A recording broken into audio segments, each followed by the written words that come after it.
Bonjour et bienvenue à tous à l'Immobilier Autrement, le podcast avec Léa Chebli et Oriane Fruchet. Aujourd'hui, nous sommes dans le volet vendeur pour cet épisode, donc on s'adresse à tous nos clients vendeurs et on voulait vous faire un épisode sur tous les éléments auxquels vous devez penser avant de vendre. Donc, on fait une petite introduction, Oriane. Quand nos clients vendeurs viennent nous voir, ils sont déjà rendus au moment peut-être de choisir un courtier ou nous ont déjà choisi. Ici, on prend quelques pas de recul. Et on veut vraiment considérer c'est quoi les différents éléments auxquels un vendeur doit réfléchir avant de mettre sa propriété en vente. Donc, le premier, c'est le temps pour vendre. Quel est le meilleur moment pour vendre votre propriété? Donc, pour toi, Oriane, ton client vient te voir, il dit « je veux vendre une propriété ». Qu'est-ce que tu lui conseilles en termes de moment de vente? Écoute Léa, je pense pas qu'il y a juste un seul moment pour vendre, mais c'est sûr que si je devais cibler, je crois qu'il doit en avoir au moins 2 ou 3. Et mon moment préféré, c'est une préparation qui commence en décembre pour être affichée en janvier ou en février. Et donc après les fêtes? Après les fêtes, 100%. Ouais. Je suis quand même d'accord avec toi de mon côté. Mon mentor de l'époque m'avait appris qu'il y a quand même 2 saisons en immobilier. Je trouve qu'on le voit quand même en pratique. La première saison qui est la plus occupée, c'est la saison printanière, donc qui commence, comme tu as dit, fin janvier, février, qui se poursuit jusqu'au mois d'avril assez activement, un peu de mai. Pour les gens qui veulent déménager avant le 1er juillet, on a souvent nos familles, ce type d'acheteurs. Et l'été, c'est un peu plus calme. Puis ensuite, ça reprend fin août, septembre, octobre pour les gens qui veulent déménager avant Noël. Comme toi, je pense pas qu'il y a juste un moment pour vendre. L'été, c'est un peu plus tranquille, mais ça peut être cool. On fait des visites en été avec nos clients. Oui, on voit une autre façon la propriété. C'est ça, les jardins, les gens sont plus relax, il y a moins de compétition, donc ça peut être le bon moment pour vendre. Quand on a préparé cet épisode, je pense qu'on était les deux d'accord. Qu'est-ce que tu m'avais dit qui est vraiment le moment le moins idéal? À moins qu'il faille le faire. Ouais. Il faut encore préciser, c'est sûr qu'on n'aimait pas trop, je pense qu'on était d'accord pour dire que décembre, on n'était pas trop fan. Ouais. Après, on avait quand même remarqué qu'en décembre, quand il y avait des visites, c'était vraiment des visites très sérieuses. On a eu des offres dans les mois de décembre. On a vendu des bonnes propriétés en décembre. Exact, mais c'était pas notre mois préféré parce que quand il y a des locataires, déjà c'est le temps des fêtes, il y a la famille, il y a beaucoup de va-et-vient dans les propriétés. Je trouve que c'était pas l'idéal. Il y a un esprit aussi plus ailleurs. C'est ça. Donc, on trouvait que décembre, c'était en général pas le mois qu'on conseillait, sauf si il y a un enjeu de temps. C'est pas impossible. J'avais une cliente qui avait pas le choix. Donc, encore là, ça dépend, mais c'est pas le mois qu'on va conseiller, le mois de décembre. Exactement.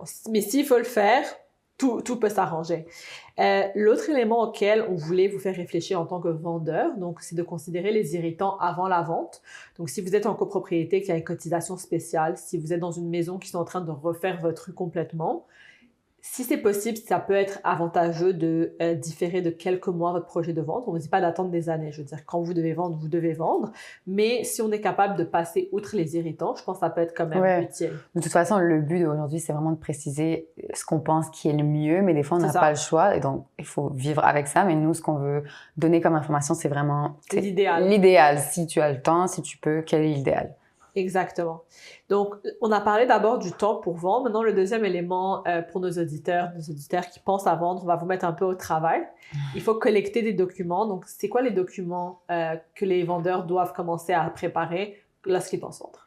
Donc, il y a 2 documents originaux que vous allez avoir besoin. Donc, assurez-vous quand vous êtes proche de votre projet de mettre en vente de les avoir.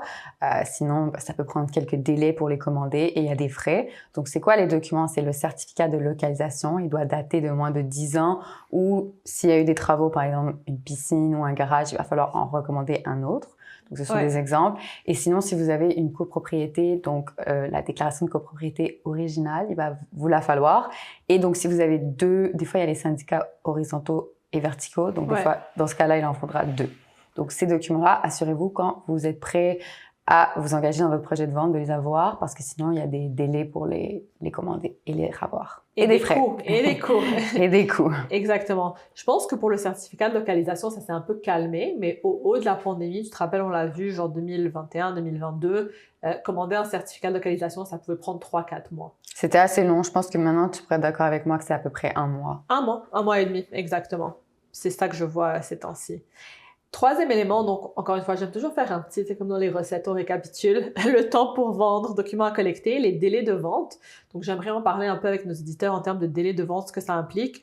Souvent, les gens pensent que c'est instantané, que c'est un processus qui se fait tout de suite, ce qui n'est pas le cas.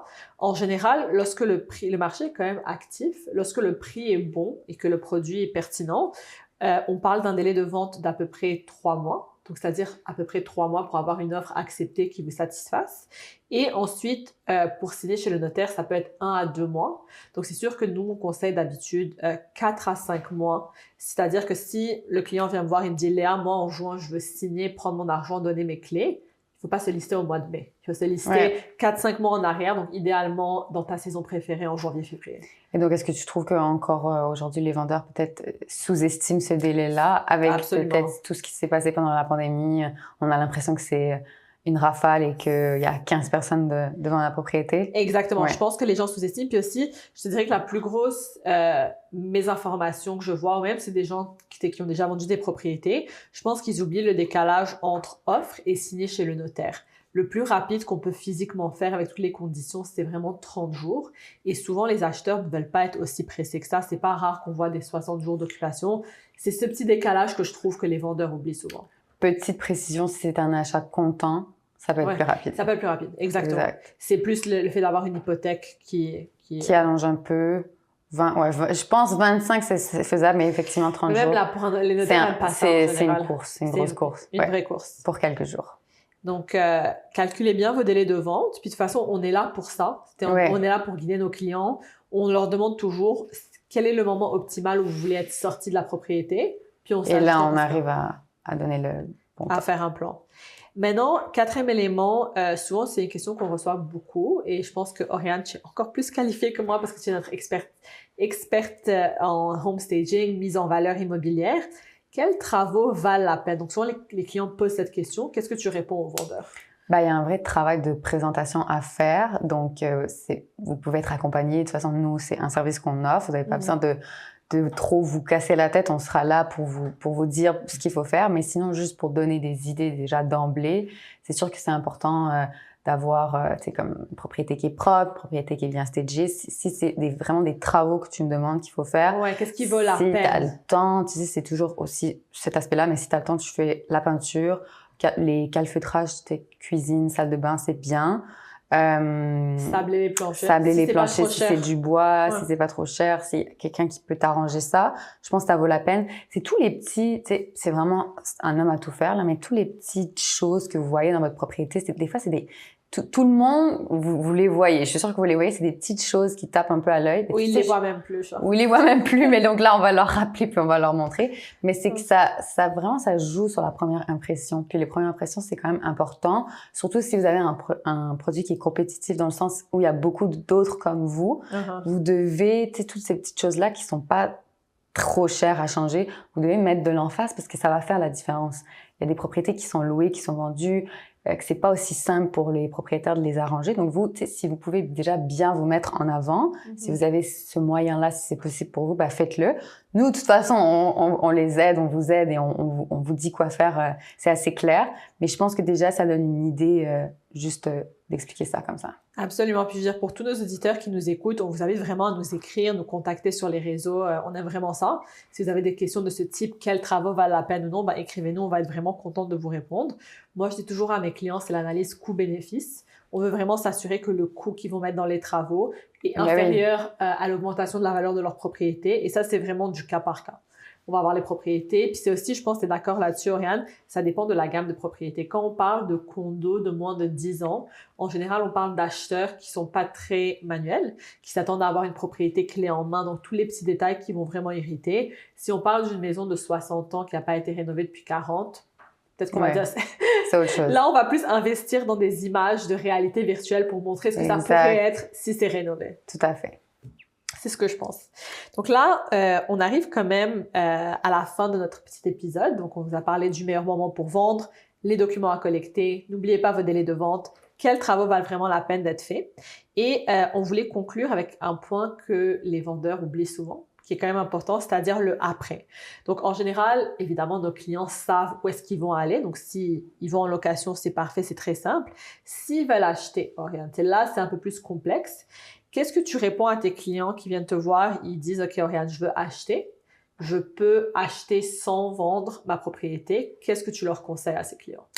Ben, si l'idée, c'est vraiment d'aller chercher le meilleur prix, donc que c'est le moteur principal. D'ailleurs, c'est pas toujours le moteur principal chez tout le monde. Ouais. Mais si le moteur principal, c'est je veux avoir le meilleur prix, c'est ça que je veux surtout. Moi, je conseille de ne pas avoir de conditions de vente. Donc, trouver une façon. Des fois, on peut garder la propriété, des fois, on doit la vendre avant, mais de ne pas avoir de conditions de vente sur le prochain achat. Mais là, je te dis donc que c'est un cas où est-ce que ils peuvent acheter sans vendre.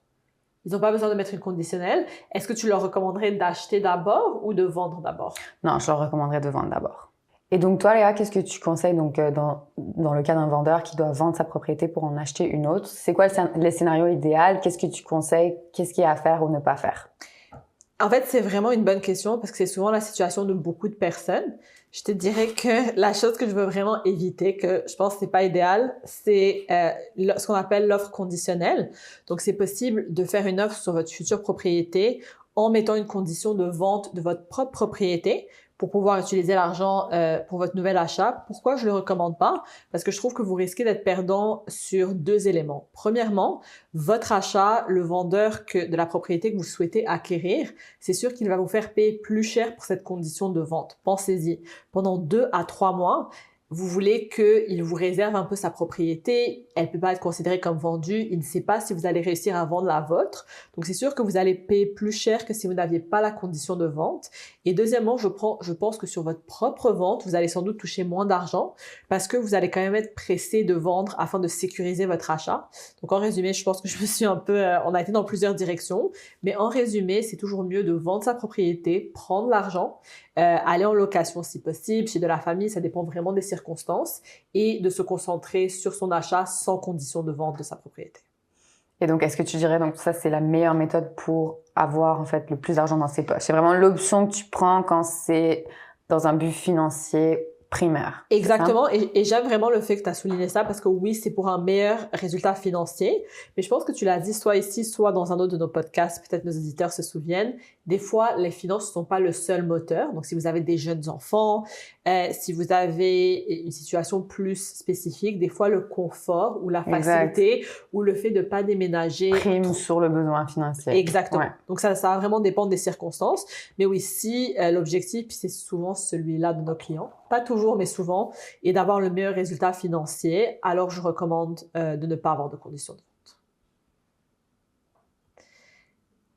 Donc, on espère que vous avez, c'était un peu la dernière question du podcast, on espère vraiment que vous avez aimé l'épisode d'aujourd'hui. Si jamais vous avez d'autres questions, d'autres interrogations sur les choses que vous devez savoir avant de vendre votre propriété, n'hésitez pas à nous écrire. Sinon, on a très hâte de vous revoir au prochain épisode du podcast L'immobilier autrement avec Léa Chebli et Oriane Fruchet. Merci beaucoup.